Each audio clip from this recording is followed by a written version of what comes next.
y'all, it's been a little bit of a weird time for me creatively, and I just want to talk about it on camera. If you are new to my channel, I most recently came back from a vacation in New York. It was a once in a lifetime opportunity. I don't think I'll ever have that kind of opportunity again. But in the video that I last posted, it was talking about how it seemed like I wasn't really doing enough for myself. Like I wasn't really doing enough creatively to move my future forward. It's really been kind of gnawing at the back of my brain, also to the point to where I have not even wanted to sew anything. And sewing is like the main thing that I love doing. Like I could do it for hours on end, but I have not had that umph to want to sew, and that is something that has not hit me in quite a while. What I ended up doing instead of sewing was, I don't even know how it came up on my feed or what social media, probably TikTok, but I saw this thing where you can paint mini paintings. They're called ACEOs or ATCs, and they're just tiny little paintings that you do. What I did was I kind of went into a frenzy, not a frenzy like bad, but I went on a creative tangent, I guess you could say. I made all of these, and I've got like 20 of them on my desk over here that are kind of different stages of finishing. This has been so neat to be able to just do something different. And I think that that's what I kind of needed, because now I'm happy to report that my Sojo is back. And I'm so glad that she came back, because I really was not feeling her being gone and not where she needed to be, which was here in the season of fall that is very, very soon to be here. I have made these hats. And what's funny is I meant for it to be like a witch's hat, because that's what the pattern said.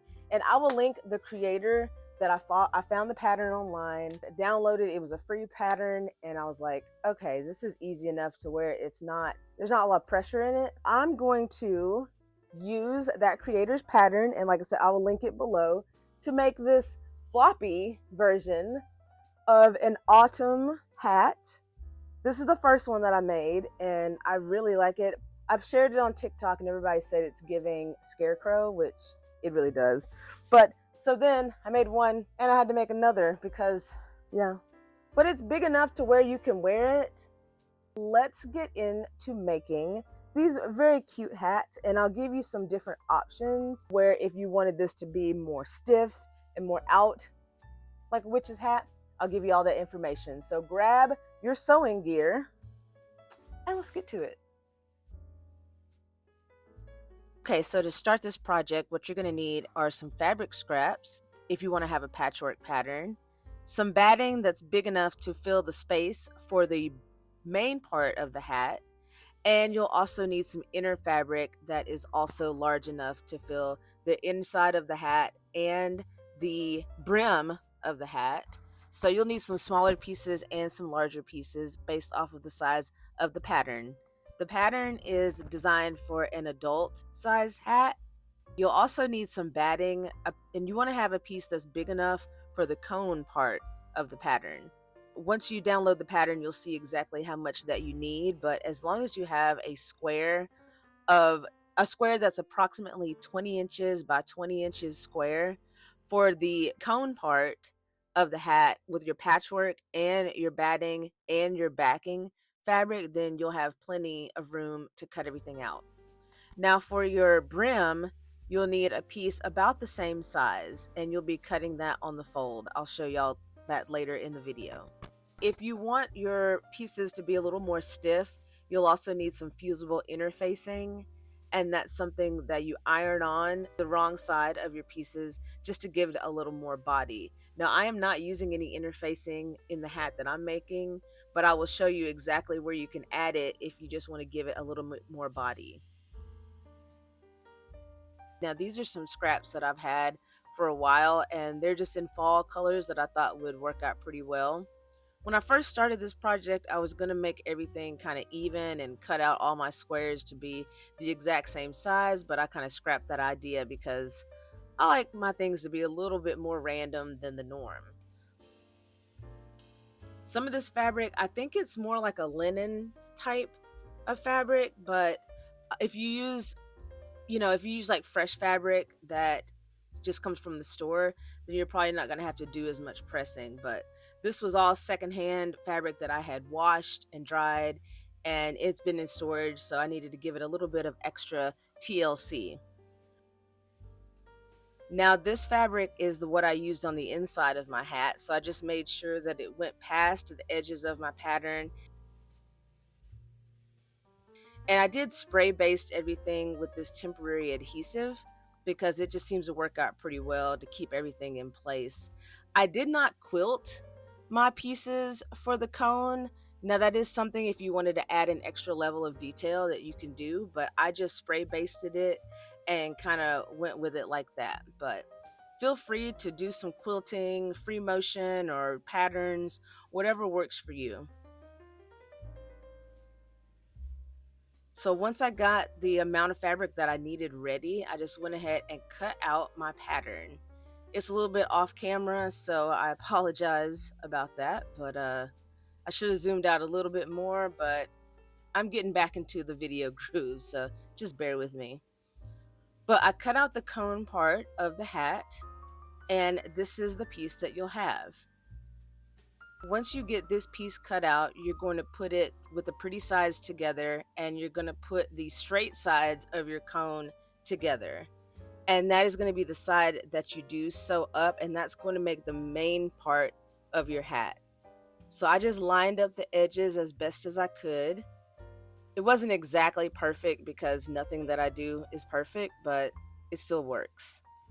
I like to use clips to keep everything together, but feel free if you have pins or if you just want to roll with whatever you've got.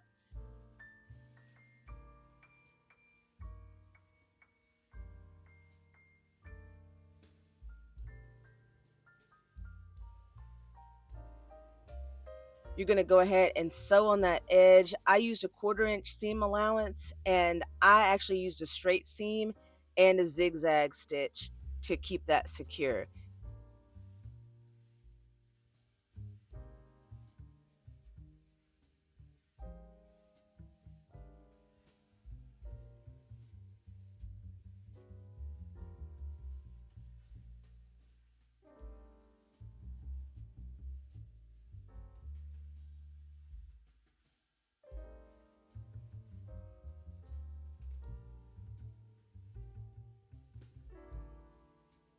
Once you get the cone of your hat ready to go, now you're going to work on the brim. You've got your two pieces of your fabric, and this is where you're going to add interfacing or batting if you want your brim to be more stiff. If you like it to be floppy, then you can just roll with the two pieces of fabric. Now I'm sewing them right sides together, and I'm just doing the outside perimeter.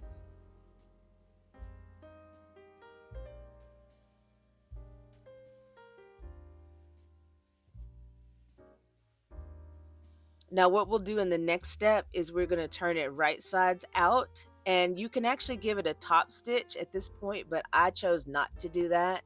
If you want to give it some extra detail, you just give it a press and put a top stitch around the edge, but I was just going to roll with the floppy nature of it because that was the look that I was going for. But once you sew everything together and get everything turned right side out, this is what you're going to have. Give it a little press, make sure that everything lays nice and flat. And now we're basically done. You're going to take the cone part that you did before, and we're going to attach it to the brim of the hat. And this is what it's going to look like. This is going to be my inside, which is going to match the inside of the cone. And you're going to put right sides together and basically clip and pin this together.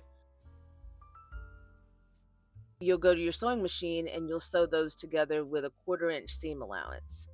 Now I had a little bit of a pucker on the outside piece that I sewed, so I lined up the pucker with the seam of my hat. This is not something that's necessary, but just something that I did so it would be in the back part of the hat.